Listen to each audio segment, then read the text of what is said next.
నమస్తే. సఖీ కార్యక్రమానికి స్వాగతం.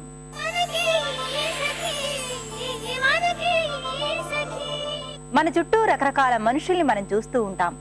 మనుషుల రూపురేఖలు, వేలిముద్రలు ఒకటి కానట్లే వారి మనస్తత్వాలు కూడా వేర్వేరుగానే ఉంటాయి.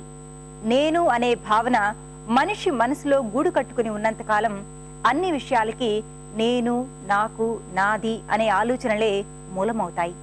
ఏ ఋషులకో జ్ఞానులకో మాత్రమే నేను అనే స్వార్థం నుండి బయటపడడం సాధ్యమవుతుంది అనుకుంటాను.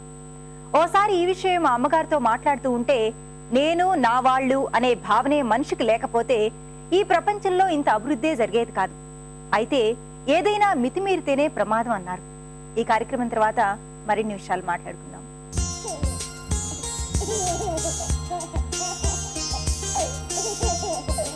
నమస్కారం. పండంటి పాపాయి కార్యక్రమానికి స్వాగతం.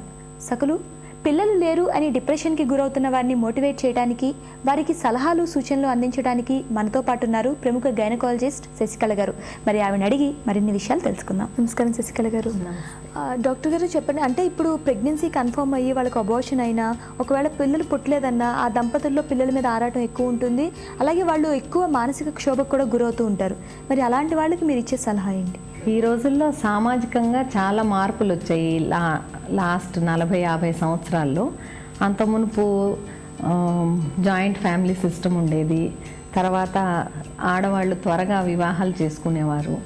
తర్వాత ప్రెగ్నెన్సీస్ వచ్చినా, అబార్షన్స్ అయినా అంతగా, అంటే పార్ట్ ఆఫ్ లైఫ్గా, అంటే ఇంకా ముందు మళ్ళీ వస్తుందిలే గర్భం అన్నట్టు, ఇంకా టైం ఉంది కదా అన్న విధంగా ఉండేవారు.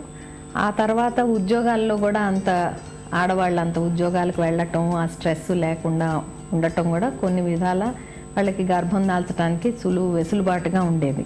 ఇప్పుడు అన్ని మారుతున్న కాలంలో అంతా స్పీడ్ ఎక్కువైపోయింది, స్ట్రెస్ ఎక్కువైపోయింది. ఆడవాళ్ళ వివాహ వయసు పెరుగుతోంది, ఆలస్యంగా వివాహాలు చేసుకుంటున్నారు. తర్వాత కూడా ప్లాన్ చేయటం, ఇప్పుడే వద్దనుకోవటం, ఇలా చాలా మార్పులు వచ్చాయి. అయితే పిల్లలు కనడం దగ్గరకు వచ్చేటప్పటికి అంతవరకు అన్ని మార్పుల్ని వాళ్ళ యాక్సెప్ట్ చేసిన పిల్లల దగ్గరకు వచ్చేటప్పుడు మళ్ళీ అది బేసిక్ నీడ్ అయిపోయింది. ఎప్పుడైతే పిల్లలు కావాలనుకుంటారో, ముఖ్యంగా మన దేశంలో పిల్లలకి ఇంపార్టెన్స్ ఎక్కువ. వివాహ వ్యవస్థ పిల్లల్ని కనటానికి, మన వంశ వృద్ధి కోసం అని ఇటువంటి ఆలోచనలు మనకి ఎక్కువ. దాంతో ప్రెగ్నెన్సీ అనుకోగానే ప్రెగ్నెన్సీ రాకపోయినా, లేదా ప్రెగ్నెన్సీ వచ్చి అబార్షన్ అయినా చాలా స్ట్రెస్కు లోనవుతున్నారు. మేము చాలాసార్లు చూస్తుంటాం పేషెంట్స్, కొంతమందికి చాలా సమస్య ఉంటుంది ఇన్ఫర్టిలిటీకి సంబంధించి. అయితే వాళ్ళు చాలా పాజిటివ్గా ఉంటారు. ఓకే, సమస్య ఉందా, నేను ఈ ట్రీట్మెంట్ తీసుకుంటే సరైపోతుందా అనుకొని పాజిటివ్గా ఉన్న వాళ్ళలో ప్రెగ్నెన్సీ రేట్స్ ఎక్కువ చూస్తాం. అదే కొంతమందికి చాలా చిన్న సమస్య ఉంటుంది కానీ చాలా టెన్షన్లో ఉంటారు. అయితే ఇది ఎలాగా, దీన్ని అవుతారా లేదా, నాకు నిజంగా చెప్పండి, 100% గ్యారంటీయా, ఇలా స్ట్రెస్ ఫీల్ అయ్యే వాళ్ళలో చిన్న సమస్య ఉన్నా ప్రెగ్నెన్సీ రావటం ఇబ్బంది అవుతుంది. ఇంకా అలాగే అబార్షన్ అయిన వాళ్ళు, ప్రెగ్నెన్సీ వస్తుంది, ఫస్ట్ 3 monthsలోనే, సెకండ్ మంత్లో గ్రోత్ ఉండదు, ఇంకా చాలా టెన్షన్ పడిపోతారు. మేము చెప్తాం అసలు ప్రతి నెల 25% ఛాన్స్ ఆఫ్ ప్రెగ్నెన్సీ. సో 1 yearలో only about 40% of couple first ఇయర్లో ప్రెగ్నెంట్ అవుతారు, మిగతా వాళ్ళు next year. So first 1 to 2 years wait చేయొచ్చు. సరే, ప్రెగ్నెన్సీ వచ్చిన తర్వాత 100 మంది కపుల్స్ ప్రెగ్నెంట్ అయితే అందులో 12-15% అబార్షన్లు అవుతాయి. ఓకే. హ్యూమన్ నేచర్లో, హ్యూమన్ బీయింగ్స్లో 100 ప్రెగ్నెన్సీస్లో 12-15% పెరగవు. అండము ఫలదీకరణ జరుగుతుంది, ఇంప్లాంట్ అవుతుంది, పీరియడ్ మిస్ అవుతారు, ప్రెగ్నెన్సీ వస్తుంది, కానీ 2వ నెలలోనో 3వ నెలలోనో బ్లీడింగ్ అయ్యి అబార్షన్ అవుతుంది. దీనికి కారణం ఏంటంటే, ఆ ఫలదీకరణ జరిగినప్పుడు ఆ సెల్ మల్టిప్లికేషన్లో, ఆ క్రోమోజోమ్ ప్యాటర్న్లో తేడా ఉన్నప్పుడు జెనెటిక్గా ఆ గర్భం నిలవటానికి దాని కెపాసిటీ లేదు. అటువంటిప్పుడు అబార్షన్ అవుతుంది. దాన్ని మనం అదే దీంట్లో ఆలోచించాలి. అంతేగాని ఒకసారి అబార్షన్ అయిందంటే ఇంకా నెక్స్ట్ ప్రెగ్నెన్సీ డెలివరీ అయ్యే వరకు టెన్షన్ పడతారు, అది అబ్నార్మల్. So expectations ఎక్కువవుతున్నాయి. ఇది మేము ఎక్స్ప్లెయిన్ చేయాల్సి వస్తుంది వాళ్ళకి. 12-15% అబార్షన్లు మొదటి 3 నెలల్లో అవుతాయి. 3వ నెల దాటి 4వ నెల వచ్చిన తర్వాత అబార్షన్స్ అయ్యే ఛాన్స్ తగ్గుతుంది. అందుకే పాత రోజుల్లో యాక్చువల్గా 3వ నెల వచ్చే వరకు కూడా అందరికీ తెలిపేవాళ్ళు కాదు గర్భం వచ్చిందని కూడా. 5వ నెల అప్పుడు ఆ తర్వాతే వాళ్ళు సీమంతం లాంటి ఫంక్షన్స్ అవి కూడా ఆ టైం తర్వాత అబార్షన్స్ కానీ ప్రెగ్నెన్సీ లాసెస్ చాలా తక్కువ, 2%, 2 to 3%. సో ఇలాగా పాత రోజుల్లో కొన్ని మనం కల్చరల్గా కూడా కొన్ని ఫంక్షన్స్ అవి ఇన్కార్పొరేట్ చేయటం వల్ల వాళ్ళకి మానసికంగా 3 నెలలు వచ్చే వరకు అబార్షన్ అవ్వచ్చు కాబట్టే చెప్పట్లేదు. ఆ తర్వాత 5వ నెల అయిన తర్వాత ఇంకా జాగ్రత్తగా ఉండాలి, అందరికీ తెలియాలి, పాజిటివ్ థింకింగ్, మంచిగా ఎదురు చూస్తున్నారు పిల్లల కోసం. సో అట్లా ఆ మదర్ని ఫిజికల్గా హెల్దీగా కాకుండా మానసికంగా కూడా చాలా సపోర్టివ్గా ఉండేది అప్పుడు.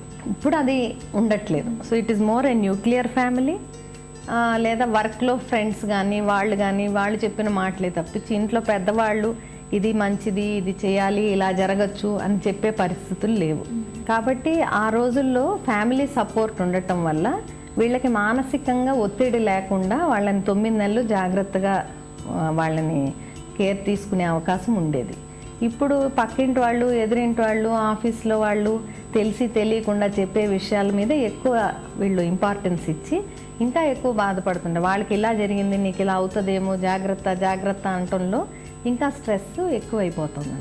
అంటే సో ఒక్కసారి డెలివరీ అంటే అబార్షన్ అయినా కూడా అది డిప్రెషన్లోకి వెళ్ళిపోవాల్సినంత అవసరం ఏం లేదు, పాజిటివ్ థింకింగ్తో ముందుకెళ్ళొచ్చు అంటారు. ఓకే, అంటే ఇప్పుడు ఇలా అబార్షన్ అయ్యి మళ్ళీ పుట్టే ఛాన్సెస్ ఉంటే ఓకే, అసలు ఇంకా వీళ్ళకి పిల్లలు పుట్టరు, అన్ని టెస్టులు చేయించుకున్నాక ట్రీట్మెంట్స్ కిందకి వెళ్ళాక కూడా పుట్టకపోతే వాళ్ళు ఎలా ఉండాలి? అంటే వాళ్ళ ఆలోచన విధానం ఎలా వాళ్ళు ఇది చేసుకోవాలి? అంటే ఒకటి గుర్తుపెట్టుకోవాలి, 100% అందరికీ ప్రెగ్నెన్సీ వచ్చే అవకాశం ఉండకపోవచ్చు.